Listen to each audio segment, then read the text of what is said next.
నమస్కారం. ప్రతిధ్వనికి స్వాగతం. జగదీప్ ధన్ఖడ్ ప్రస్తుతం దేశం మొత్తం చర్చల్లో నలుగుతున్న పేరిది. ఇంకా 2 ఏళ్ల పదవీ కాలం మిగిలుండగానే అనూహ్యంగా ఉపరాష్ట్రపతి పదవికి రాజీనామా చేశారు. ఆయన చెబుతున్న కారణం అనారోగ్యం. కానీ ఈ రాజీనామా చేసిన సమయం, అప్పటి నుంచి అధికార కూటమిలో ఊహించని మౌనం, వెంటనే ఆమోదం, చాలా వేగంగా తదుపరి పేర్లు చర్చకు రావడం. అసలు ఏమైంది? దేశంలోనే 2వ అత్యున్నత పదవిలో ఉన్న వ్యక్తి ఇలా హఠాత్తుగా తప్పుకోవడం వెనుక ఉన్నవి పూర్తిగా వ్యక్తిగత కారణాలేనా? సామాన్యుల నుంచి విశ్లేషకులు, రాజకీయ వర్గాల వరకు అందరిలో ఇదే ప్రశ్న. ఈ పరిణామాల వెనుక వేరేమైన కారణాలున్నాయా? ఇదే అంశంపై నేటి ప్రతిధ్వని. మన చర్చలో పాల్గొంటున్నవారు చలసాని నరేంద్ర గారు, జాతీయ రాజకీయాలపై వ్యాసకర్త, గాలి నాగరాజ గారు, సీనియర్ పాత్రికేయులు, కృష్ణ ప్రదీప్ గారు, వర్తమాన అంశాల విశ్లేషకులు. ముందుగా నరేంద్ర గారు, జాతీయ రాజకీయాల్లో ఒక్కసారిగా అందరి దృష్టిని ఆకర్షించిన అంశం ఉపరాష్ట్రపతి ధన్ఖడ్ రాజీనామా. జనరల్గా అసలు ఏం జరిగి ఉండొచ్చు ఈ విషయంలో అనుకుంటున్నారు?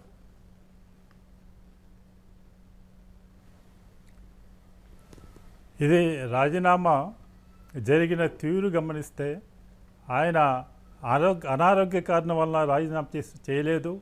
బలవంతంగా ఆయనతో ఉదయం తెల్లారే లోపల ఉపరాష్ట్రపతి పదవిలో ఉండటానికి వీలేదని ఒక బెదిరించిన ధోరణిలో రాజీనామా చేయించారు అనేటువంటి అభిప్రాయం కలుగుతుంది.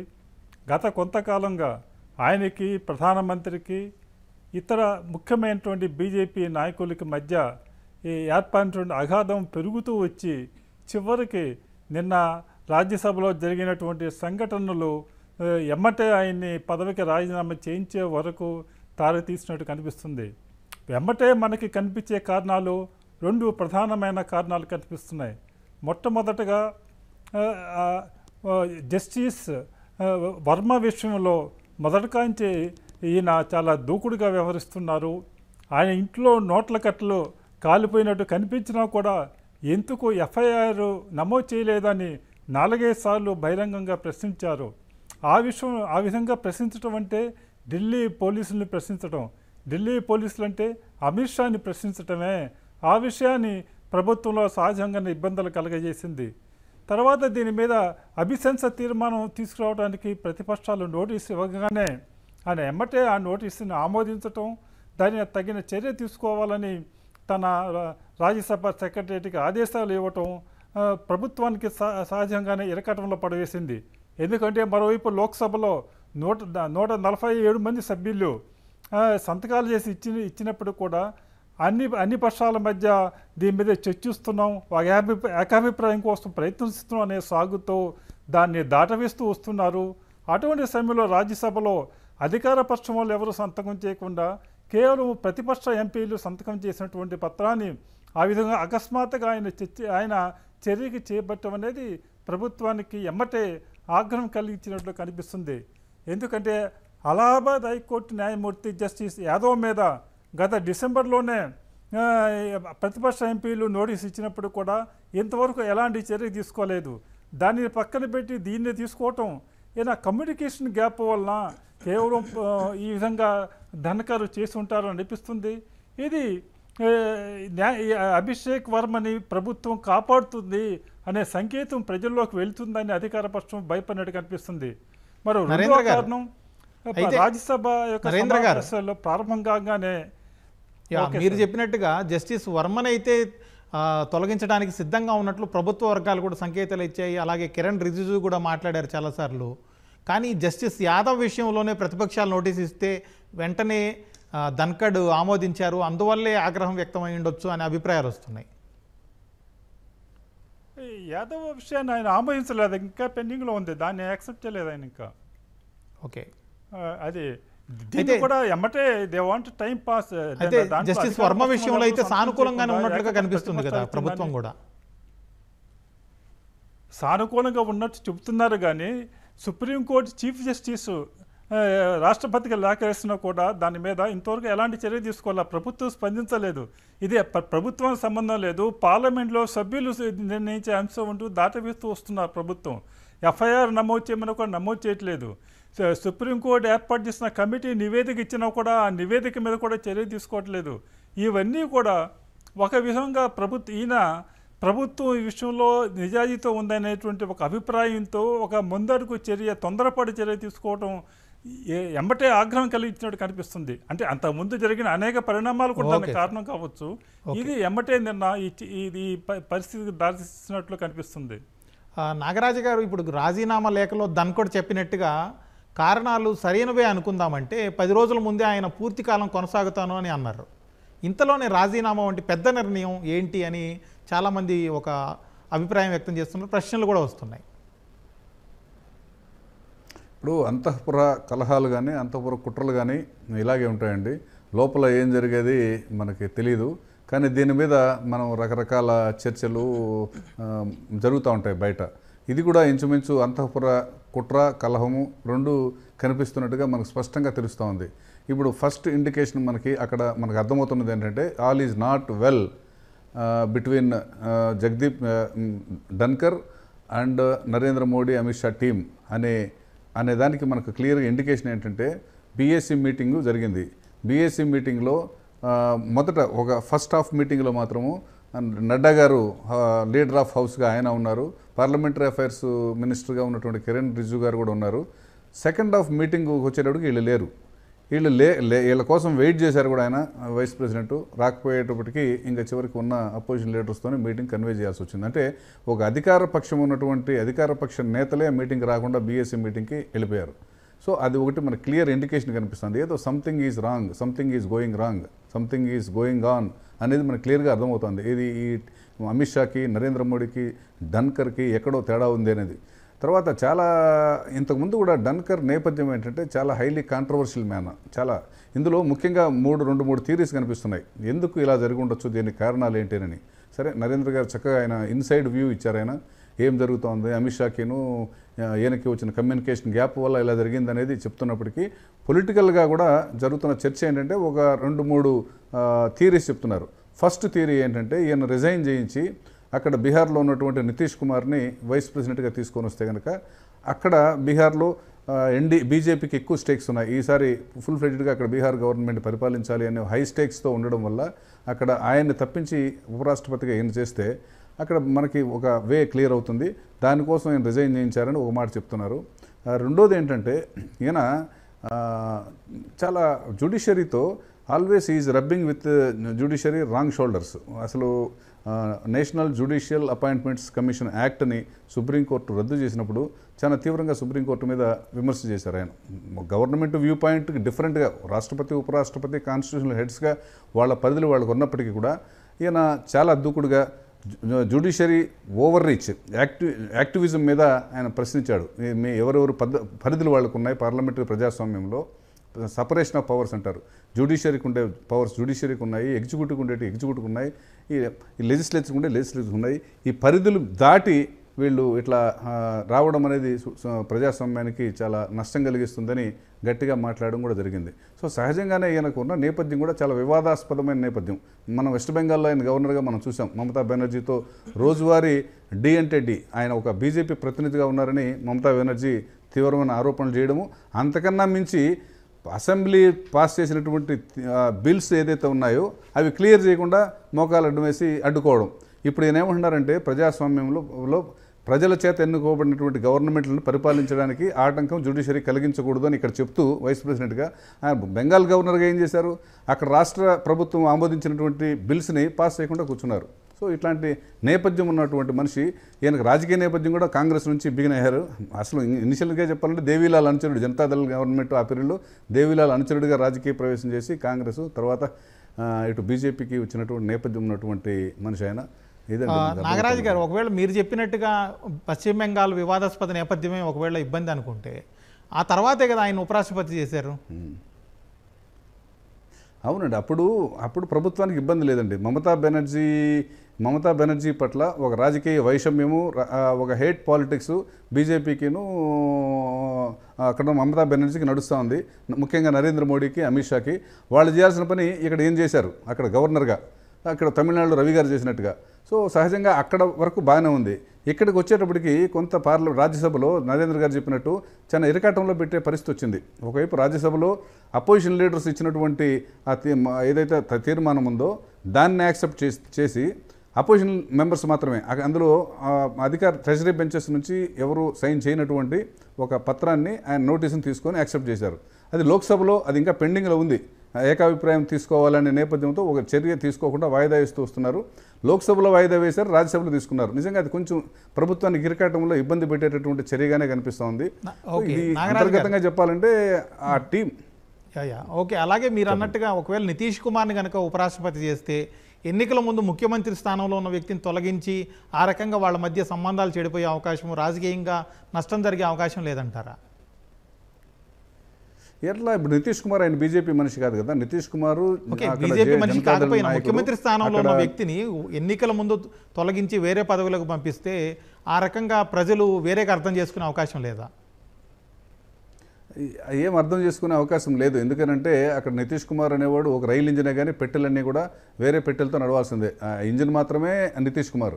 సో నితీష్ కుమార్ని అక్కడ ఒప్పించి కన్విన్స్ చేసి బీహార్ ఎలక్షన్స్ తర్వాత ఆయన ఇక్కడ తీసుకొని వచ్చే అవకాశం ఉపరాష్ట్రపతిని చేస్తే బీజేపీ ప్రజెన్స్ అక్కడ పెరిగే అవకాశం, దాని ఫుట్ ప్రింట్ బలంగా బీహార్ రాజకీయాల మీద ఉంటుంది. అక్కడ మనం నిజంగా చెప్పాలంటే ఒక పెద్ద ప్రజాదరణ కలిగినటువంటి నాయకుడు ఆయన. కానీ ఆయనకు మిగతా బేస్ లేదు. క్రమంగా ఆయన పార్టీకి కానీ మిగతా ప్రభుత్వ పనితీరులో కానీ ఆయన హోల్డ్ తగ్గిపోతూ ఉంది. సో ఈ నేపథ్యంలో ఆయన కేంద్రానికి పంపించి ఉపరాష్ట్రపతి పదవి ఇస్తే అక్కడ బీహార్లో తనకు రాజకీయంగా వాళ్ళ ఎత్తుగడలు జరిగే అవకాశం ఉంటుందని అనుకునే అవకాశం కనిపిస్తూ ఉంది. కేపీ గారు ఇప్పుడు పార్లమెంట్ సమావేశాలకు ముందో లేకపోతే అయిపోయిన తర్వాత ఈ రాజీనామా చేయించడం ఆయన చేయడమో జరిగి ఉండొచ్చు. కానీ ఉన్న పళంగా ఒక్కసారిగా ఈ పదవి నుంచి తప్పించడం లేకపోతే ఆయన తప్పుకోవడం ఎందుకు ఈ నిర్ణయం తీసుకున్నారు అన్నది ఒక ప్రశ్నగానే ఉంది ఇప్పటికీ. మామూలుగా మనం దీన్ని రాజ్యాంగ పరంగాను రాజకీయ పరంగాను రెండు కోణాలను చూడాల్సి ఉంటుందండి. రాజ్యాంగ పరంగా చూసినప్పుడు ఆర్టికల్ 67B ప్రకారం ఉపరాష్ట్రపతి ఎప్పుడైనా సరే రాజీనామా చేయొచ్చు. దానికి ఆమోదించడానికి ఇంత స్పెసిఫిక్ టైం అనేది ఏమీ లేదు. సో అది రాజ్యసభ సమావేశాలు అంటే పార్లమెంట్ సమావేశాలు మొదలవడానికి ముందు లేకపోతే తర్వాత లేకపోతే మధ్యలో ఎప్పుడైనా చేయొచ్చు. అండ్ కాబట్టి ఈ నేపథ్యంలో ఈ కాన్స్టిట్యూషనల్ పరంగా చూసినప్పుడు ధన్ఖడ్ గారు మొదటి వ్యక్తి కాదు, చివరి వ్యక్తి కూడా కాకపోవచ్చు అంటే రాజీనామా చేసే విషయం. గతంలో వివి గిరి గారు కూడా 1969లో రిజైన్ చేయడం జరిగింది. అప్పుడు ఆయన ఉద్దేశం వేరే. అప్పుడు ఆయన ఉద్దేశం ఏంటి? అప్పుడు రాష్ట్రపతిగా ఉన్నటువంటి జాకీర్ హుస్సేన్ గారు పదవిలో ఉండగా మరణించడం జరిగింది. అండ్ ఆ సందర్భంలో వివి గిరి గారు రాష్ట్రపతిగా పోటీ చేయదలుచుకుని రిజైన్ చేయడం జరిగింది. అప్పుడు కూడా చాలా వేగంగానే దాన్ని ఆమోదించడం జరిగింది. కాకపోతే ఈ కాంటెక్స్లో ఇది పొలిటికల్ పర్స్పెక్టివ్లో చూసినప్పుడు ఏమవుతుందంటే అనేక రకాల రాజకీయ అంశాలు ఉన్నాయి దీనిలో. మళ్ళీ కాన్స్టిట్యూషనల్ పర్స్పెక్టివే కాకుండా పొలిటికల్ ఇష్యూస్ కూడా ఉన్నాయి. పొలిటికల్ ఇష్యూస్లో భాగంగా ధన్ఖర్ గారు ఒక ఫండమెంటల్గా రాజ్యసభకి సంబంధించినటువంటి అధ్యక్షుడిగా వ్యవహరించడం అంటే ఉపరాష్ట్రపతి రాజ్యసభ అధ్యక్షుడిగా వ్యవహరించడం జరుగుతుంది. కాబట్టి ఈ రాజ్యసభ అధ్యక్షుడిగా వ్యవహరిస్తున్నటువంటి నేపథ్యంలో కొంత డిప్లొమాటిక్గా కాకుండా పూర్తిగా పొలిటిసైజ్డ్ పర్స్పెక్టివ్లో ఆయన తన అభిప్రాయాలు వ్యక్తం చేసేవారు.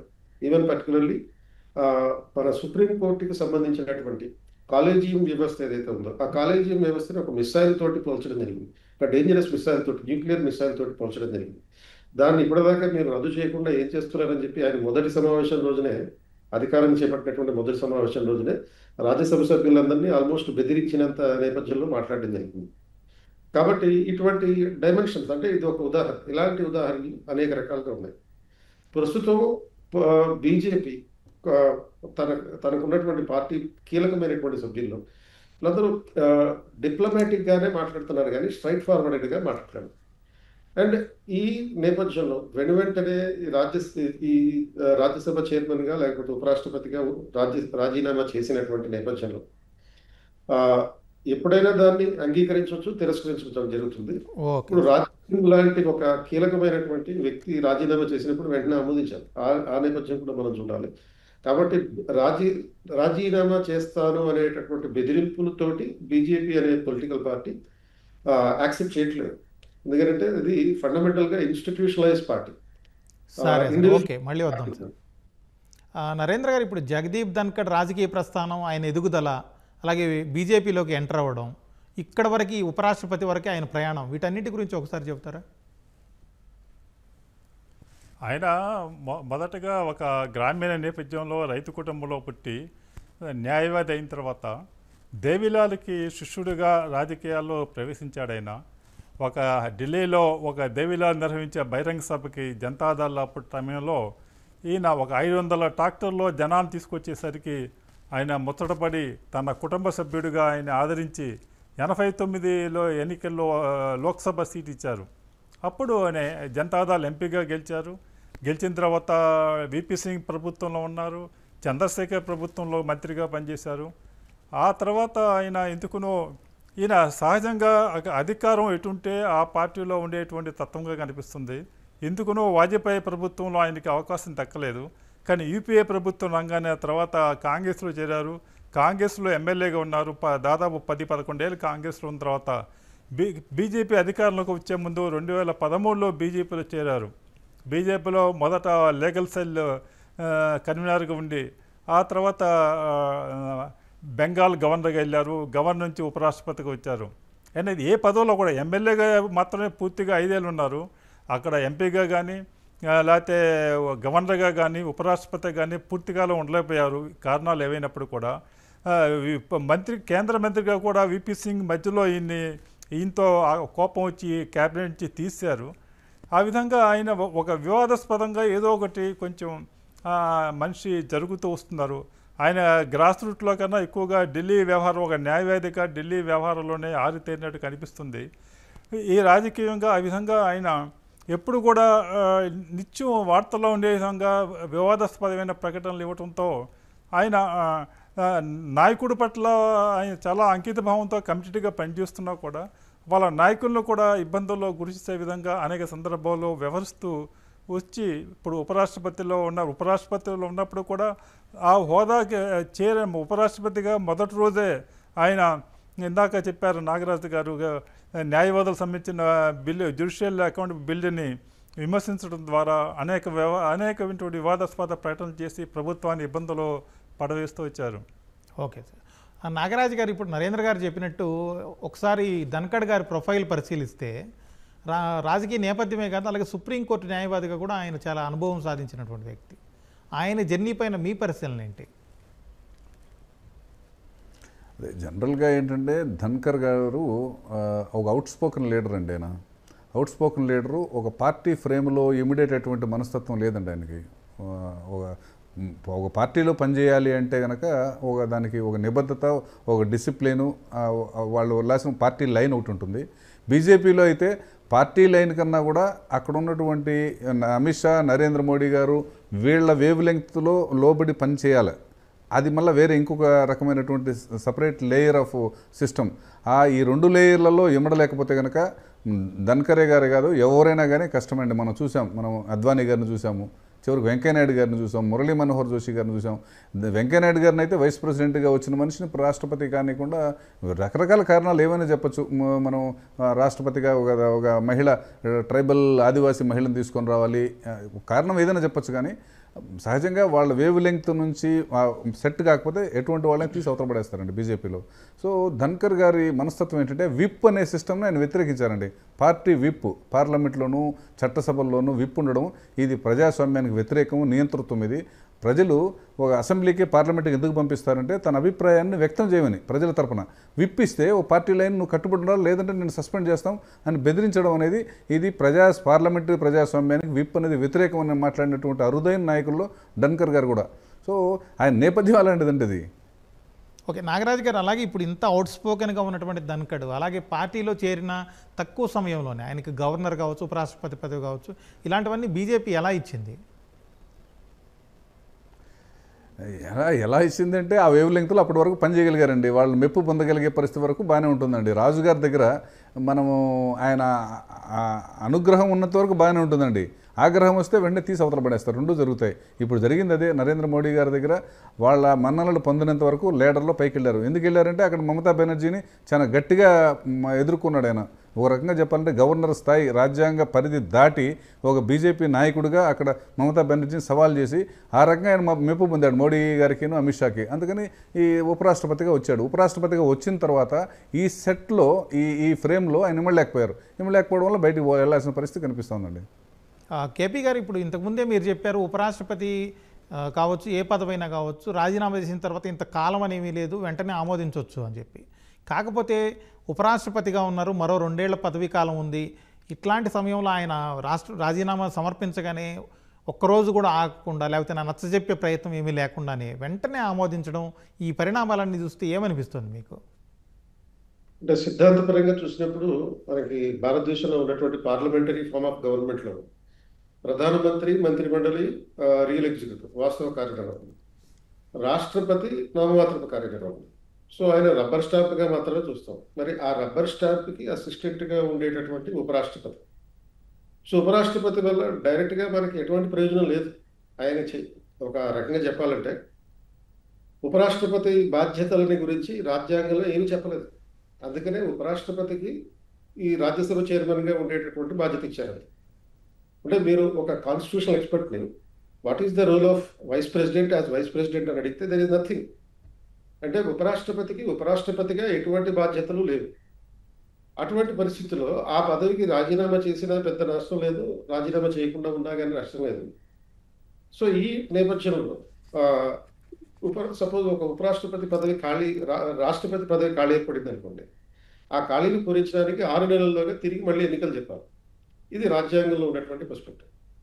బట్ ఉపరాష్ట్రపతి పదవి ఖాళీ ఏర్పడితే, అంటే ఇట్లా రాజీనామా చేయడం వల్ల కావచ్చు, లేకపోతే గతంలో కృష్ణకాంత్ గారి లాంటి వ్యక్తి పదవిలో ఉండగా మరణించడం లాంటి పరిస్థితి కావచ్చు, లేకపోతే తొలగించడం వల్ల కావచ్చు, ఖాళీ ఏర్పడితే ప్రత్యామ్నాయంగా ఎటువంటి అరేంజ్మెంట్లు లేవు. అంటే రాష్ట్రపతి లేకపోతే ప్రత్యామ్నాయం ఉంది. ఉపరాష్ట్రపతి రాష్ట్రపతి అవుతారు, లేకపోతే చీఫ్ జస్టిస్ సుప్రీంకోర్టు రాష్ట్రపతి అవుతారు, లేకపోతే సీనియారిటీలో నెక్స్ట్ సీనియారిటీలో ఎవరైతే అందుబాటులో ఉంటారో వాళ్ళు రాష్ట్రపతి అవుతారు. బట్ వైస్ ప్రెసిడెంట్ పోస్ట్ ఖాళీ అయితే ఎలాంటి ఆల్టర్నేటివ్ లేదు. అండ్ మోర్ ఓవర్ రాష్ట్రపతి పదవి ఖాళీ అయితే 6 నెలల్లోగా ఎన్నికలు జరపాలి అనేటటువంటి రాజ్యాంగంలో ఇక్కడ వైస్ ప్రెసిడెంట్ పదవి ఖాళీ ఏర్పడితే ఎన్నికలు ఎంత కాలంలోగా జరపాలనేటటువంటిది కూడా చెప్పలేదు. 6 నెలలు అని చెప్పలేదు. సాధ్యమైనంత వేగంగా ఉపరాష్ట్రపతిని మళ్ళీ ఎన్నుకోవాలని చెప్పారు. కాబట్టి ఇటువంటి నామమాత్రమైనటువంటి పోస్టులో రాజీనామా చేసినా పెద్ద నష్టపోయేది లేదు, లేకపోతే కొనసాగినా కానీ పెద్ద ప్రయోజనం కూడా ఉండదు. కాబట్టి ఈ రాజీనామాని పొలిటికల్గా మాత్రమే చూడాల్సినటువంటి పరిస్థితిలో పార్టీ ఏదైతే కోరుకుంటుందో ఆ కోరికున్న దాని ప్రకారం ఉపరాష్ట్రపతి ఒక రాజ్యసభ చైర్మన్గా వ్యవహరించాల్సినటువంటి అవసరం ఉంటుంది. దానికి భిన్నంగా వ్యవహరించడం జరిగితే మాత్రం ఈ రకమైనటువంటి బలవంతంగా రాజీనామా చేయించే పరిస్థితి ఏర్పడుతుంది. ఒకవేళ బలవంతంగా రాజీనామా చేయమని అడిగినా కూడా రాజీనామా చేయలేదనుకోండి, అప్పుడు ఏముంది, గవర్నమెంట్కి ఉన్నటువంటి మెజారిటీ కారణంగా తొలగించడానికి కూడా అవకాశం ఉంది. కేపీ గారు, అంటే గతంలో మరణించడమో లేకపోతే ఇతరత్ర ఉపరాష్ట్రపతి రాష్ట్రపతికి పోటీ చేయడం కోసం రాజీనామా చేయడం అలాంటివి కాకుండా ఈ విధంగా ఎలాంటి కారణాలు లేకుండా, ఆరోగ్య కారణాలు ఇంకొకటో చెప్పి ఎవరైనా గతంలో తప్పించినా లేకపోతే రాజీనామా చేసిన పరిస్థితులు ఉన్నాయా? సో ఇటువంటి పరిస్థితి అంటే రాజీనామా చేసింది అయితే ఒకే ఒక వ్యక్తి, వివి గిరి. ఇందాక నేను చెప్పినట్టుగా వివి గిరి మాత్రమే, అది కూడా ఆయన రాష్ట్రపతిగా పోటీ పడడం కోసం చేశారు. బట్ ఆ తర్వాత ఇంకెవరో కూడా ఉపరాష్ట్రపతులు రాజీనామాలు చేయలేదు. నరేంద్ర గారు, ఇప్పుడు ధన్ఖడ్ విషయంలో అసలు ఏం జరిగిందా అని చెప్పి దేశం మొత్తం చాలా ఆసక్తిగా గమనిస్తుంది. ఇట్లాంటి అంశం పైన అధికార కూటమి ఎందుకు చాలా మౌనంగా గుమ్మనంగా ఉంటుంది? కారణం ఏమై ఉండొచ్చు? ఇది కేవలం ధన్ఖడ్కి సంబంధించిన విషయమే కాదండి. మొత్తం నరేంద్ర మోడీ నాయకత్వమే ఒక తీవ్రమైన సంక్షోభంలో ఉన్నట్లు కనిపిస్తుంది. గత సంవత్సరం లోక్సభ ఎన్నికల్లో 400 సీట్లు వస్తాయని 240కి పరిమితమైన తర్వాత అప్పటి నుంచే జరుగుతున్న పరిణామాలు వరుసగా రేపు 75 ఏళ్ళకే ఆయన పెట్టినటువంటి అనధికార నిబంధన ప్రకారం గద్దె దిగాలని ఒక పక్కన ఒత్తిడి పెరుగుతూ ఉండటం, పరిపాలనా పరంగా విధానపరంగా ఎటువంటి ఒక స్పష్టత లేకపోవటం, ఒక పక్షవాతం వచ్చినట్టు ప్రభుత్వం వ్యవహరిస్తుంటాం, అనేక పరిణామాలతో ఒక అసహనంతో అది ఉంది ప్రభుత్వం మీద. అది అన్ని ఫలితంగానే ఇది కనిపిస్తుంది. ముఖ్యంగా నిన్న పార్లమెంట్లో పహల్గామ్ గురించి, ఆపరేషన్ సింధూర్ గురించి చర్చ జరగాలి ముందు అని ప్రతిపక్షాలు పట్టుబట్టడం, దానికి 16 గంటల సేపు లోక్సభలో చర్చకి ఆహ్వానించడం అనేది ప్రధానమంత్రికి ఆగ్రహాన్ని గురి చేసింది అనేటువంటి ఒక కథనం వినిపిస్తుంది. ఆయన ఆపరేషన్ సింధూర్ గురించి మాట్లాడడానికి సిద్ధంగా ఉన్నారు, కానీ పహల్గామ్ ఉగ్రదాడి మీద చర్చ జరగడానికి వివరంగా సిద్ధంగా లేరనేటువంటి వార్తలు వినిపిస్తున్నాయి. కాబట్టి దానివల్ల ప్రభుత్వం ఆత్మరక్షణలో పడుతుంది, అనేక విషయాలకి సమాధానాలు చెప్పాల్సి ఉంటుంది. వీటికి సిద్ధంగా లేరు. ఆ తర్వాత 70,000కి దిగాలనే ఒత్తిళ్లు రావటం, ఇంకో విధంగా అంతర్జాతీయంగా భారత్ దాదాపు ఈనాడు ఒంటరిగా తయారైపోయి మనకన్నా పాకిస్తాన్ అనేక మంది మిత్ర దేశాలను పొందగలగటం, అనేక దేశాల నుంచి మద్దతు కనగలగటం. మొట్టమొదటిగా సైనికాధికారులు ఒక విధం ప్రభుత్వాన్ని మీద ఒక విధమైనటువంటి భిన్నమైనటువంటి వ్యాఖ్యలు చేయటం. ఎందుకంటే చైనా, పాకిస్తాన్, బంగ్లాదేశ్ కనుక కలిస్తే వ్యూహాత్మకంగా రక్షణ పరంగా భారతదేశం ఇబ్బంది ఎదుర్కోవాల్సి వస్తుందని సిడిఎఫ్ చౌహాన్ బహిరంగంగా వ్యాఖ్యలు చేశారు. అంతేకాదు ఆపరేషన్ సింధూర్లో మనం కేవలం ఒక పాకిస్తాన్తో కాదు, చైనా, టర్కీతో కూడా పోరాడాము, వాళ్ళు వెనకాల నుంచి నడిపించారు. మన ఆయుధాల మూమెంట్స్ గురించి, మన సైన్యం కదలికల గురించి పాకిస్తాన్కి ఖచ్చితమైన సమాచారాన్ని చైనా వాళ్ళు చేరజేశారు. దానివల్ల ఇంకా యుద్ధం కనుక కొనసాగుంటే మనం ఇబ్బంది పడేవాళ్ళం అన్నట్టు కూడా ఆయన వ్యాఖ్యలు చేశారు. ఇవన్నీ కూడా ఈ ప్రభుత్వం అసలు ఏం జరుగుతుంది, వ్యూహాత్మకంగా మన ప్రపంచ నాయకత్వం అనుకుని విశ్వగురువు అనుకునే విధంలో మనం ఒంటరిగా అయిపోతున్నామా? ఇవాళ అమెరికా రోజు ఒత్తిడి తెస్తుంది, బెదిరిస్తుంది. మీరు రష్యాతో వ్యాపారం కనుక, వాణిజ్యం కనుక ఆపేయకపోతే మేము అంతు చూస్తామని ఇవాళ అమెరికన్ సెనేటర్లు బహిరంగంగా అంటున్నారు. ఇవన్నిటి కూడా ప్రభుత్వం సమాధానం చెప్పలేని పరిస్థితుల్లో ఉండటం. అదేవిధంగా నరేంద్ర మోడీ గారు ఇంకా ఎన్నికల ప్రచారం చేసిన ఓట్లు ఏ మేరకు వస్తాయి అనేటువంటి అనుమానం ఏర్పాటు చేసి మహారాష్ట్రలో కానీ హర్యానా ఎన్నికల్లో కానీ ఆయన పరిమితంగా మాత్రమే పరిచయం చేయటం, ప్రచారం చేయటం, ఇవన్నీ కూడా ప్రభుత్వాన్ని ఒక ఇరకాటంలో పడేస్తున్నాయి. అటువంటి పరిస్థితుల్లో ఈ ధనకర్ ఉదంతం మీద ఎవరు మాట్లాడడానికి సిద్ధంగా లేరు. అసలు గత సంవత్సరం ఎన్నికల తర్వాత ఇప్పటి వరకు బీజేపీ ఎంపీల సమావేశం జరగల. సరైనగా ఏదైనా సంకీర్ణ ప్రభుత్వం ఉంటే ఆ పార్టీ యొక్క ఎంపీలు సమావేశమై నాయకుడిని ఎన్నుకుంటే వాళ్ళని మిగతా పార్టీలు సపోర్ట్ ఇస్తారు. ఇక్కడ ఎన్డీఏ ఎంపీలు ఈ మోడీని నాయకుడిని ఎన్నుకున్నారు, బీజేపీ ఎంపీలు విడిగా కలవాలా. ఇప్పటి వరకు బీజేపీ ఎంపీలు సమావేశం ఏర్పాటు చేస్తే కనీసం 50 మంది ఎంపీలు ప్రభుత్వ విధానాలను ప్రశ్నించడానికి సిద్ధంగా ఉన్నారనేటువంటి వార్తలు వినిపిస్తున్నాయి. నరేంద్ర గారు అంటే వాళ్ళందరినీ అవాయిడ్ చేసే ప్రయత్నం చేస్తున్నారు. నరేంద్ర గారు, మీరు అన్నట్టుగా ఒకవేళ నరేంద్ర మోదీ నాయకత్వానికి గనక బీజేపీలో కానీ కూటమిలో, వాళ్ళ ఎన్డీఏ కూటమిలోనూ ఇతరత్ర సవాళ్ళు ఎదిరించే పరిస్థితి ఎవరైనా ఉంటే, ఒక్కరైనా ఎవరైనా బహిరంగంగా మాట్లాడారో? అలాంటి పరిస్థితి ఉందా అసలు? అలాంటి పరిస్థితి లేనప్పుడు ఎందుకు ధనకడ్ విషయంలో, నిజంగా కనుక మీరు అన్నట్టుగా అలాంటి పరిస్థితి ఉంటే ధనకడ్ విషయంలో ఎవరో ఒకరు మాట్లాడేవాళ్ళు కదా? ఎవరు లేరు. ఎవరు ఒకవేళ అలాంటి పరిస్థితి ఉంటే ధనకడ్ విషయంలో మాట్లాడేవాళ్ళు కదా? అంటే ధనకర్కి మద్దతు ఉందా లేదనేది విషయం. ధనకర్ విషయం కూడా కేవలము బీజేపీకి దూరంగా ఉన్న జార్టీలను దగ్గర తీసుకోవడం కోసం, వాళ్ళ మద్దతు పొందడం కోసం ఉపరాష్ట్రపతి చేశారు.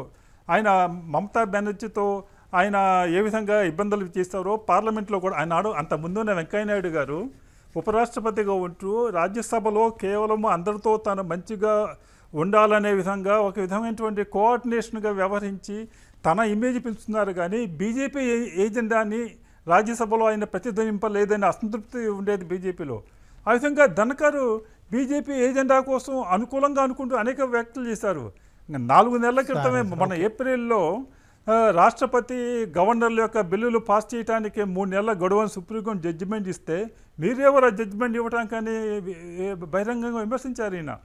ఆ విధంగా చేస్తున్నప్పుడు కూడా ధనకర్ అనేనైనా యాక్సిడెంటల్గా ఈ యొక్క పరిస్థితుల్లో బలైనట్టు అనిపిస్తుంది. ఆయన కావాలని చేసినప్పుడు కూడా కాదు. నాగరాజు గారు, ఇప్పుడు ప్రధాన ప్రతిపక్షం కాంగ్రెస్ చాలా ప్రశ్నలు లేవనెత్తుతుంది. ఆరోగ్య కారణాలను మించి ఇంకా ఏదో వెనకుంది, దానివల్ల ఈ రాజీనామా చేశారు అని అంటుంది. ఈ రాజకీయ చర్చల మీద మీ అభిప్రాయం ఏంటి? ఇప్పుడు దానికన్నా ముందు ఆరోగ్యం అనే దాని మీద మనం మాట్లాడాలంటే చాలా మనకు సుదీర్ఘమైన చరిత్ర, రాజకీయ చరిత్ర ఉందండి.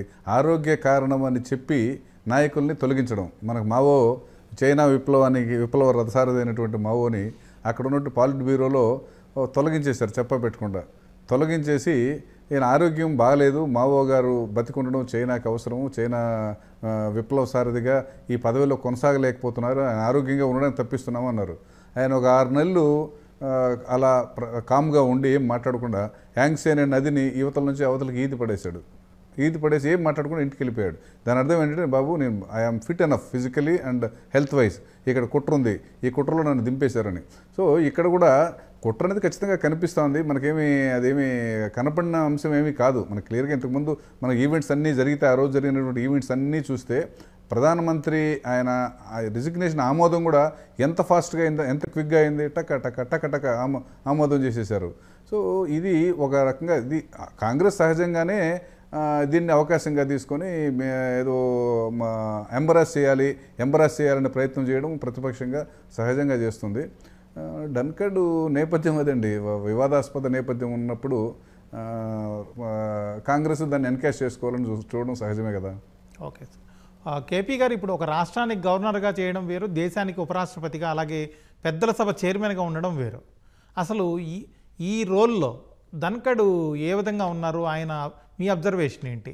ఉపరాష్ట్రపతికి ఏ విధంగా చేశారు? సో ఒక రకంగా చెప్పాలంటే ప్రాక్టికల్గా చూస్తే ఉపరాష్ట్రపతి కన్నా గవర్నర్ ఎక్కువ పవర్ఫుల్. అంటే ఆర్డర్ ఆఫ్ ప్రెసిడెన్స్ అనేది ఒకటి ఉంటుంది. ఆర్డర్ ఆఫ్ ప్రెసిడెన్స్ ప్రకారం ఉపరాష్ట్రపతి రాష్ట్రపతి తర్వాత హోదా అయినప్పటికీ కూడా కొన్ని సందర్భాల్లో రాష్ట్రపతికి కూడా లేనటువంటి అధికారాలు గవర్నర్కి ఉన్నాయి. అంటే లైక్ డిస్క్రిషనరీ పవర్స్ అంటాం. ఆ డిస్క్రిషనరీ పవర్స్ గవర్నర్ కూడా, రాష్ట్రపతికి కూడా ఉండవు, గవర్నర్కి ఉంటాయి. ఇక ఉపరాష్ట్రపతికి ఇందాక చెప్పినట్టుగా అసలు ఎటువంటి రోలు రాజ్యాంగం ద్వారా లేదు, ఓన్లీ ఒక రాజ్యసభ చైర్మన్గా మాత్రమే ఉంటుంది. అండ్ ఆ పొజిషన్ అనేది స్పీకర్తో సమానంగా ఉంటుంది. సో ఈయన రాజ్యసభ అధ్యక్షుడు అయిన తర్వాత వ్యవహార శైలి ఏదైతే ఉంటుందో అది కొంతవరకు ఏకపక్షంగానే జరిగింది. అంటే ఏకపక్షంగా అంటే అధికార పార్టీకి అనుకూలంగాను, లేకపోతే ప్రభుత్వానికి అనుకూలంగా ఏదైనా మాట్లాడితే దాన్ని వ్యతిరేకించడం గాను, లేకపోతే పర్టికులర్గా ఈయన మొదటి సమావేశంలో రోజులోనే సుప్రీంకోర్టు మీద చేసినటువంటి తీవ్రమైన వ్యాఖ్యలు అండ్ పర్టికులర్గా మన కాలేజియం వ్యవస్థ మీద చేసినటువంటి కొటేషన్ స్టేట్మెంట్స్ ఏవైతే ఉన్నాయో కొంతవరకు మన సెపరేషన్ ఆఫ్ పవర్స్ థియరీని దెబ్బతీసే విధంగా ఉంటుంది. అంటే సెపరేషన్ ఆఫ్ పవర్స్ అంటే అధికారాలని లెజిస్లేచర్, ఎగ్జిక్యూటివ్, జ్యుడిషియరీ మధ్య వేరు చేసేటటువంటి పద్ధతి. సో ఈ మూడు కూడా ఎగ్జిక్యూటివ్, లెజిస్లేచర్, ఎగ్జిక్యూటివ్, జ్యుడిషియరీ అనేవి కీ రోల్స్ ప్లే చేస్తాయి ఒక డెమోక్రటిక్ సిస్టంలో. సో ఈ ప్రజాస్వామ్య వ్యవస్థలో మరి చర్చల ఆధారంగా పరిపాలన జరగాలి, కానీ ఇటువంటి ఆధిపత్య ధోరణుల ఆధారంగా చర్చలు జరిగితే అక్కడ పరిపాలన జరిగితే కుదరదు. సో ఇటువంటి నేపథ్యంలో ఇప్పుడు సపోజ్ కొన్ని బిల్స్ అప్రూవ్ చేయించే విషయంలో, అంటే ఫర్ ఎగ్జాంపుల్ మన క్రిమినల్ యాక్ట్స్ ఉన్నాయి. అంటే దట్ ఇండియన్ పీనల్ కోడ్ స్థానంలో, లేకపోతే క్రిమినల్ ప్రొసీజర్ కోడ్ స్థానంలో వచ్చినటువంటి భారతీయ సాక్షి, ఇండియన్ ఎవిడెన్స్ యాక్ట్ స్థానంలో కొత్తగా వచ్చినటువంటి ఈ మూడు చట్టాలని, కొత్త చట్టాలని, ఏదైతే భారతీయ న్యాయ సంహిత, ఇటువంటి చట్టాలు ఏవైతే ఉన్నాయో అవి ఆమోదింపచేసే ప్రక్రియలో చాలా మంది ఎంపీలు, రాజ్యసభ ఎంపీలని ఈయన సస్పెండ్ చేసి మరి వాటిని అప్రూవ్ చేయించడం జరిగింది. అంటే ప్రతిపక్ష నాయకుల్ని, ప్రతిపక్ష సభ్యుల్ని సస్పెండ్ చేసి మరి వీటిని అప్రూవ్ చేయించడం జరిగింది. సో ఇటువంటి కొన్ని విషయాల్లో ప్రభుత్వానికి అనుకూలంగా పనిచేశారనేటటువంటి ఒక వాదన ఉంది. అట్ ద సేమ్ టైం అయితే ఈ మధ్యకాలంలో వస్తున్నటువంటి ఈ పరిస్థితుల నేపథ్యంలో ప్రభుత్వ అభిప్రాయాలకి, ఈయన అభిప్రాయాలకి ఒక సమైక్యత, ఏకరూపత కుదరడం లేనటువంటి పరిస్థితి. కాబట్టి ఈ నేపథ్యంలో పార్లమెంటరీ గవర్నమెంట్లో ప్రధానమంత్రి ఏదైతే కోరుకోవడం జరుగుతుందో ఆ కోరుకున్న విధంగానే అధికార పార్టీ సభ్యులు ఉండాలి. అదేవిధంగా ఈ రాష్ట్రపతి వ్యవహరించాలి, ఉపరాష్ట్రపతి వ్యవహరించాలి. సో రాష్ట్రపతికి, ప్రధానమంత్రికి కానీ కాన్ఫ్లిక్ట్ వస్తే రాష్ట్రపతే పదవి నుంచి తప్పుకునేటటువంటి పరిస్థితి ఏర్పడుతుంది. అటువంటిది ఉపరాష్ట్రపతి ప్రధానమంత్రికి లేకపోతే మిగతా మంత్రి మండలికి విరుద్ధంగా వ్యవహరించేటటువంటి ప్రయత్నం జరిగితే కంపల్సరీగా తప్పుకోవాల్సినటువంటి పరిస్థితి ఏర్పడుతుంది. కనుక ఇన్స్టిట్యూషనలైజేషన్ చేసే ప్రాసెస్, అంటే సంస్థాగతం చేసే పద్ధతులు, ఈ సంస్థాగతం చేసేటటువంటి ప్రాసెస్లో వ్యక్తిగత అభిప్రాయాలకి ప్రాధాన్యత ఇవ్వడం అనేటటువంటిది ఇక్కడ అధికార పార్టీ సహించలేనటువంటి విషయం. కనుక ఇప్పుడు జరిగినటువంటి పరిస్థితి కనపడుతుంది అన్నమాట. నరేంద్ర గారు, ఇప్పుడు సైద్ధాంతిక ప్రాతిపదిక నిలబడడం, అలాగే నాయకత్వాల కింద పనిచేయడం అనేది ఈ రెండు వేరువేరు. ఇట్లాంటి విషయాల్లోనే ఏదో జరిగింది అనే అంచనాలు, విశ్లేషణలు వస్తున్నాయి. దీనిపైన మీ అభిప్రాయం ఏంటి? అసలు మన దేశంలో ఇవాళ గత 20 సంవత్సరాలుగా రాజకీయ పార్టీలు ఏవి కూడా సైద్ధాంతిక ప్రాతిపదికన కలవటం కానీ పనిచేయటం కానీ జరగట్లా. కేవలం ప్రాంతీయ పార్టీలు అయితే ఒక కుటుంబ ఆస్తులుగా పనిచేస్తున్నాయి. జాతీయ పార్టీలు అయితే ఒక కుటుంబమో ఒకరిద్దరు వ్యక్తులు వాళ్ళకి సంబంధించిన పార్టీలకి మాత్రమే పనిచేస్తున్నాయి. వాళ్ళే విధాన నిర్ణయాలు. ఈ మధ్య తాజాగా ఒక ఐసీఆర్ డైరెక్టర్ గారిని అడిగాను నేను, ఏ విధంగా అగ్రికల్చర్ పాలసీలు తీసుకుంటారని. ఆయన చెప్పాడనమాట, ఒకసారి నేనే ఒక జాయింట్ సెక్రటరీ లెవెల్ ఆఫీస్ని పిలిచి మీ పాలసీ డెసిషన్ ఎలా ఉంటుంది ప్రభుత్వంలో నేను మా దాంట్లో లెక్చర్ ఇమ్మన్నాను. ఆయన ఏం చెప్పారంటే పాలసీ డెసిషన్ ఏముంటుంది, మంత్రి, సెక్రటరీ, జాయింట్ సెక్రటరీ ఏదంటే అదే పాలసీ. కాబట్టి వేరే వాళ్ళ రాజకీయ ప్రయోజనాలు కావచ్చు, ఇతరితర ఆర్థిక ప్రయోజనాలు కావచ్చు, వెస్టెడ్ ఇంట్రెస్ట్లు కావచ్చు, వాటి ప్రకారమే పాలసీలు ఉన్నాయి. వాళ్ళ ప్రభుత్వాలు అన్నీ కూడా అలాగే పనిచేస్తున్నాయి. పివి నరసింహరావు ప్రభుత్వం దగ్గర నుంచి ఈనాడు ప్రభుత్వం వరకు కూడా ఆర్థిక విధానంలో కానీ కీలకమైనటువంటి అంశాల్లో పెద్దగా సిద్ధాంతపరమైనటువంటి విభేదాలు తేడాలు ఏం లేవు. ఆ కేవలం వ్యక్తులు, ప్రయోజనాలు, వాటిని ఎవరికి ప్రయోజనం కలిగించాలి అనే విషయాల్లోనే కొన్ని భేదాలు ఉండవచ్చు, తేడాలు ఉండవచ్చు. వాళ్ళ పొలిటికల్గా రాజకీయ ప్రయోజనాలు ఏ విధానం అయితే వాళ్ళకి పనిచేస్తుంది అనేది బట్టి తీసుకోవచ్చు. ఈ విధంగా జరుగుతుంది. ఈ విధంగా వ్యక్తుల చుట్టూ రాజకీయాలు కేంద్రీకృతం కావటం వలన సహజంగానే మిగతా పార్టీలో ఉన్న నాయకులందరూ కూడా ఆ వ్యక్తులను సంతృప్తిపరచడం వలన, వాళ్ళని మంచి దగ్గర కావటం వలన పదవులు పొందాలని కానీ ఇతర ప్రయోజనాలు పొందాలని కానీ చూస్తుంటారు. వాళ్ళ కేంద్ర మంత్రివర్గంలో కానీ రాష్ట్రాల మంత్రివర్గంలో కానీ పనిచేసే వాళ్ళు ఎవ్వరూ కూడా చాలామంది 90% స్వతంత్రించి విధానపరమైన నిర్ణయాలు తీసుకునేటువంటి, దాని గురించి చర్చించేటువంటి స్వతంత్రం ఉన్న వాళ్ళు ఎవరు లేరు. వాళ్ళందరూ కూడా కొన్ని ఒక హిడెన్ ఫోర్సెస్, కొన్ని శక్తులు పిఎంఓ ఆఫీస్లోనో సీఎం ఆఫీస్లోనో అక్కడ కొందరు వెస్టెడ్ ఇంట్రెస్ట్లు విధానాలు రూపొందిస్తే వాటికి అనుకూలంగా పనిచేయటం జరుగుతుంది. ఈ విధంగా మన దేశం ఇవాళ ఆ విధంగా విధానపరమైనటువంటి పాలసీ పారాలసిస్ ఎదుర్కొంటుందని అరుణ్ శౌరి అన్నారు దీన్ని. అదేవిధంగా ఇటువంటి పరిస్థితుల్లో ధన్కర్ కూడా ఈ సిస్టంలో ఆయన బాగానే ఇమిడాడు. ఇప్పుడు వరకు కూడా ఆయన ఎవరైతే తన పార్టీ పనిచేసే పార్టీ ప్రయోజనాల్లో అనుగుణంగా, నాయకుల ప్రయోజనాలు అనుగుణంగా వ్యవహరించారు. అయితే ఇప్పుడు గత కొద్ది కాలంగా కారణాలు ఏంటో తెలియదు. గత డిసెంబర్లోనే ఆయన మీద ఇంపీచ్మెంట్ మోషన్ ఇచ్చారు ప్రతిపక్షాలు. ఇంతవరకు మన దేశ చరిత్రలో ఉపరాష్ట్రపతి మీద ఎవరు ఇవ్వలేదు. దాన్ని కేవలం సాంకేతిక కారణాల వలన తిరస్కరించారు, ఆమోదించకుండా. ఆ తర్వాత ఆయన క్రమంగా అపోజిషన్ వాళ్ళతో సన్నిహితంగా ఉంటున్నారు. నిన్న రాజ్యసభలో మల్లికార్జున ఖర్గేకి చాలా ఎక్కువసేపు ప్రభుత్వాన్ని విమర్శించి ప్రసంగించేటువంటి అవకాశం ఇచ్చారు. అదే సమయంలో జేపీ నడ్డా ఒక మాట అన్నాడు నిన్న రాజ్యసభలో, నేను చెప్పింది మాత్రం ఇక్కడ రికార్డ్ అవుతుంది, ప్రతిపక్షాలు ఎంత మాట్లాడిన రికార్డు కాదు ఇక్కడ అంటూ అలాగే చైర్ని ధిక్కరించే విధంగా, అవమానపరిచే విధంగా అన్నారు. అటువంటి పరిస్థితుల్లో ఏదో సమ్ గ్యాప్ ఏర్పడి ఈ గత కొద్ది నెలలుగా అంతర్గతంగా జరుగుతుంది. అది ఇవాళ బయటపడినట్టు కనిపిస్తుంది. నాగరాజు గారు, ఏదేమైనప్పటికీ ఉపరాష్ట్రపతి లాంటి ఒక అత్యున్నతమైన స్థానంలో ఉన్న వ్యక్తి అకస్మాత్తుగా వైదొలగడం అంటే ఆయన వారసుడి ఎంపిక కూడా కొంత సవాల్తో కూడుకున్న విషయమే కావచ్చు. ఇప్పుడు ఎన్డీఏ ముందున్నటువంటి ఎంపిక అవకాశాలు ఏంటి, ఎవరికి అవకాశం దక్కే పరిస్థితి కనిపిస్తుంది? నాకు తెలిసి సవాళ్ళు ఏముందండి, ఎన్డీఏలో ఈరోజు బలమైనటువంటి పార్టీ బీజేపీ, అందులో బలమైన నాయకులు అమిత్ షా, నరేంద్ర మోడీ. వాళ్ళు ఏమి చెప్తే అది జరిగే పరిస్థితి ఉంది తప్ప క్యాండిడేట్ని ధిక్కరించే పరిస్థితి ఏముంటుందండి. ఇంతకుముందు జరిగినటువంటి రాష్ట్రపతి ఎన్నికలు చూసాం మనం. జగన్మోహన్ రెడ్డి గారు ప్రతిపక్షంలో ఉన్నారు 2019లో. మన వెంకయ్యనాయుడు గారు వైస్ ప్రెసిడెంట్గాను, అంతకుముందు రాష్ట్రపతిగా ఉన్నటువంటి మనిషికి ఎలక్షన్లు జరిగినప్పుడు చంద్రబాబు నాయుడు గారు ఒకే అభ్యర్థిని బలపరిచారు, ఈయన జగన్మోహన్ రెడ్డి గారు కూడా ఒకే అభ్యర్థిని బలపరిచారు. ఎందుకంటే కేంద్రంలో బలమైన నాయకత్వం ఉన్నప్పుడు ఆ నాయకత్వానికి ధీటుగా వేరే లైన్ తీసుకొని వెళ్ళే పరిస్థితి వేరే పార్టీలకే లేనప్పుడు కూటమిలో ఉన్నటువంటి భాగస్వాములకి అబ్జెక్ట్ చేసే అవకాశం అయితే ఉండే అవకాశమే ఉండదు. అట్లాంటి సవాలుగా నేను అనుకోవడం లేదు. కానీ ఇది ఒక రాజకీయ కోణం నుంచి అక్కడ వైస్ ప్రెసిడెంట్గా ఎంపిక చేస్తే, బీహార్లో చేస్తే అక్కడ రాజకీయంగా మనకు లబ్ధి పొందుతామా, కేరళలో చేస్తే అక్కడ ఉన్నటువంటి లెఫ్ట్ కాంగ్రెస్ డామినేషన్ ఉన్నటువంటి రాష్ట్రంలో మన విజిబిలిటీ పెరుగుతుందా అనే రాజకీయ కారణాలు ఎత్తుక్కొని ఉపరాష్ట్రపతిని చేసే అవకాశం ఉంటుంది తప్ప సవాల్ ఉంటుందని నేనైతే అనుకోవడం లేదు.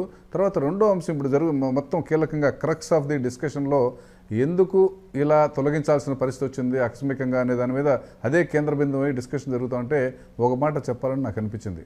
ఏమిటంటే గ్యాప్ అయితే ఉన్నమాట నిజం. గ్యాప్ ఉంటే ఒక రాజ్యసభకి చైర్మన్గా ఉన్న మనిషికిను అధికార పక్షానికి గ్యాప్ ఉంటే ఏం జరుగుతుంది? అసెంబ్లీలో స్పీకర్కి లేదంటే పార్లమెంట్లో ఉన్న స్పీకర్కి అధికార పక్షానికి గ్యాప్ ఉంటే ఏం జరుగుతుంది అనేది మనం ఇంతకుముందు చూసాం. మన ఎన్టీ రామారావు పదవీచ్యుతుడు కావడంలో మరి అప్పుడున్నటువంటి యనమల రామకృష్ణ గారు ఆయన అసెంబ్లీ స్పీకర్గా ఉంటూ మరి చంద్రబాబు నాయుడు గారి నాయకత్వం కింద జరిగినటువంటి ఆ రెబలియన్, ఆ రివోల్ట్ చేసినటువంటి గ్రూప్ని ఆయన మద్దతు ఇచ్చి ఆ గ్రూప్ని రికగ్నైజ్ చేయడం వల్ల ఇక్కడ ఆయన ఎన్టీఆర్ పోవడం, ఈయన గెలవడం జరిగింది. అలాంటి థ్రెట్ రాజ్యసభలో ఉంటే కనుక ధన్కర్ గారి వల్ల నిజంగానే it will be an embarrassing situation for ruling party. ఆ థ్రెట్ని ఏమైనా గమనించి ఇమీడియట్గా పంపించుండొచ్చేమో అనుకుంటున్నాను నేను. కేపీ గారు గతంలో సోమనాథ్ చటర్జీ సిపిఎం నుంచి లోక్సభ స్పీకర్గా ఎంపికయ్యారు. ఆయన పార్టీలు సిద్ధాంతాలకు అతీతంగా తనదైన ముద్ర వేశారు. వాళ్ళ పార్టీ కాంగ్రెస్ నుంచి ఆ యూపీఏ కూటమి నుంచి బయటకు వచ్చినా కూడా ఆయన స్పీకర్గా కొనసాగారు. పార్లమెంటు పీఠాల మీద అలాంటి వాళ్ళని మళ్ళీ చూడగలిగే అవకాశం ఉందా? సోమనాథ్ చటర్జీ గారు లోక్సభ స్పీకర్గా ఆయన తనదైన ముద్ర వేశారు. అండ్ ఆ తర్వాత మళ్ళీ వచ్చినటువంటి స్పీకర్లు కూడా ఆయన స్థాయిలోనే పనిచేయడం జరిగింది. అండ్ రాజ్యాంగంలో ఎక్కడా కూడా మనకి స్పీకర్గా ఎన్నికైన తర్వాత రిజైన్ చేయాలనే అప్లికేషన్ కూడా లేదు. అండ్ అదేవిధంగా ఇప్పుడు మనం ఈ ఉపరాష్ట్రపతికి సంబంధించి రాజ్యసభ అధ్యక్షుడికి సంబంధించినటువంటి వ్యవహారం చూస్తే అసలు ఉపరాష్ట్రపతిని మళ్ళీ కొత్తగా ఇంకొకరిని రీప్లేస్ చేయాల్సిన అవసరం కూడా లేదు. రాజ్యాంగం ప్రకారం ఉపరాష్ట్రపతి లేకపోతే ఆ పదవి వాళ్ళకి ఖాళీగా ఉంటుంది. రాజ్యసభ అధ్యక్షుడిగా వైస్ చైర్పర్సన్ ఎవరైతే ఉన్నారో ఆయన అధ్యక్షుడిగా వ్యవహరించడం జరిగింది. ఉపరాష్ట్రపతి పదవి ఖాళీగా ఉన్నప్పటికీ కూడా ఎలాంటి రాజ్యాంగ సంక్షోభాలు రావు. ఎలా అయితే ఇప్పుడు మనకి డిప్యూటీ స్పీకర్ పదవి లేకపోయినా సరే లాస్ట్ 11-12 2019 నుంచి అసలు ఆ పదవిలో డిప్యూటీ స్పీకర్ లేరు. అయినప్పటికీ కూడా ఎటువంటి సంక్షోభాలు లేవు. సో కనుక సోమనాథ్ చటర్జీ కన్నా ముందున్న వాళ్ళు బాగా పనిచేశారు. అండ్ సోమనాథ్ చటర్జీ తర్వాత ఉన్నటువంటి ప్రస్తుత స్పీకర్తో సహా అందరూ బాగానే పనిచేస్తున్నారు. రాజకీయంగా తటస్థంగానే ఉన్నారు. అండ్ కంపల్సరీగా రిజైన్ చేయాలి, తమ పార్టీకి రిజైన్ చేయాలనే అప్లికేషన్ లేదు. ఈ అప్లికేషన్ అనేది మనకి ఓన్లీ బ్రిటన్లో ఉన్నటువంటి పార్లమెంట్లో హౌస్ ఆఫ్ కామన్స్లో ఏదైతే ఉంటుందో దాంట్లో మాత్రమే ఈ అప్లికేషన్ ఉంటుంది. Once you are a speaker you have to resign your party అనేది. అది ఇండియాలో అప్లికేషన్ కాదు.